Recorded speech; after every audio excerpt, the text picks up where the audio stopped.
اعوذ باللہ من الشیطان اللعین الرجیم بسم اللہ الرحمن الرحیم۔ میرے واجب الاحترام مومنین و مومنات، السلام علیکم ورحمۃ اللہ وبرکاتہ۔ امام جعفر صادق علیہ السلام فرماتے ہیں کہ جب قیامت کا دن ہوگا تو اللہ منادی کو حکم دے گا اور وہ ندا کرے گا کہ فقراء کہاں ہیں۔ کچھ لوگ کھڑے ہوں گے، انہیں جنت میں جانے کا حکم دیا جائے گا اور وہ باب جنت پر لائے جائیں گے۔ ان سے کہا جائے گا کیا حساب و کتاب سے پہلے ہی جنت جانا چاہتے ہو؟ وہ کہیں گے کیا ہمیں کوئی چیز دی تھی کہ اب اس کا حساب چاہتے ہو؟ اس وقت خداوند متعال فرمائے گا میرے بندو تم سچ کہہ رہے ہو، میں نے تمہیں رسوا کرنے کے لیے فقر نہیں دیا تھا بلکہ آج کے لیے تمہیں فقر دیا تھا۔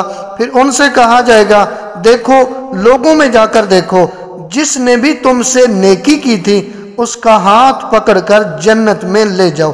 ایک اور حدیث میں امام جعفر صادق علیہ السلام اپنے آباء و اجداد سے روایت کرتے ہیں کہ نبی اعظم صلی اللہ علیہ وآلہ وسلم نے فرمایا اے مسکینوں خوشحال ہو جاؤ، تمہارے دلوں کو خدا کی رضا عطا کی گئی ہے، خدا تمہیں تمہارے فقر کی پاداش عطا کرے گا۔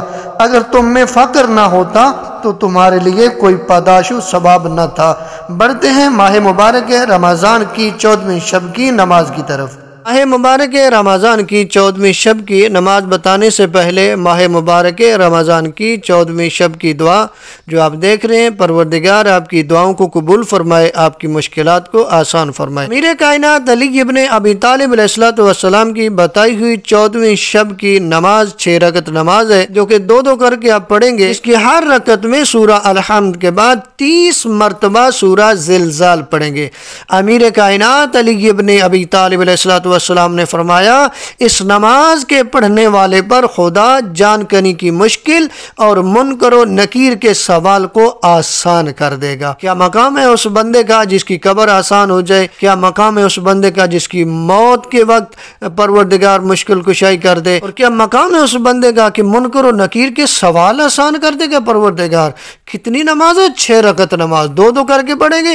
ہر رکعت میں سورہ حمد کے بعد 30 مرتبہ سورہ زلزال پڑھیں گے تو یہ ثواب آپ کو مل جائے گا۔ اور یاد رکھیے گا کیونکہ شب-ہائے بیز میں سے یہ دوسری رات ہے اور دوسری رات یعنی 14ویں رات کو 4 رکعت نماز پڑھیں گے، دو کر کے پڑھیں گے۔ ہر رکعت میں الحمد کے بعد سورہ یاسین 1 دفعہ، سورہ ملک 1 دفعہ اور سورہ توحید 1 مرتبہ پڑھیں گے۔ پروردگار آپ کی دعاؤں کو قبول فرمائے، پروردگار آپ کی مشکلات کو آسان فرمائے۔ ماہ مبارک رمضان کے روزوں کا ثواب۔ نبی اعظم صلی اللہ علیہ وآلہ وسلم کی بیان کردہ حدیث جس کے راوی عبداللہ ابن عباس ہیں، وہ فرماتے ہیں کہ نبی اعظم صلی اللہ علیہ وآلہ وسلم نے فرمایا کہ 14ویں دن گویا تمہیں حضرت آدم اور نوح اور ان کے بعد حضرت ابراہیم اور حضرت موسیٰ، حضرت داؤد اور سلیمان کی ملاقات کا شرف ہوا ہو اور تم نے ہر پیغمبر کے ساتھ 200 سال تک خدا کی عبادت ہو۔ کیا مقام ہے اس بندے کا جو ماہ مبارک رمضان سے استفادہ کرتا ہے؟ ماہ مبارک رمضان کے 14ویں دن کی دعا جو آپ دیکھ رہے ہیں، اس دعا کو پڑھیں، پروردگار آپ کی دعاؤں کو قبول فرمائے، آپ کی مشکلات کو آسان فرمائے اور ماہ مبارک رمضان سے ہم سب کو استفادہ کرنے کی توفیق عطا فرمائے۔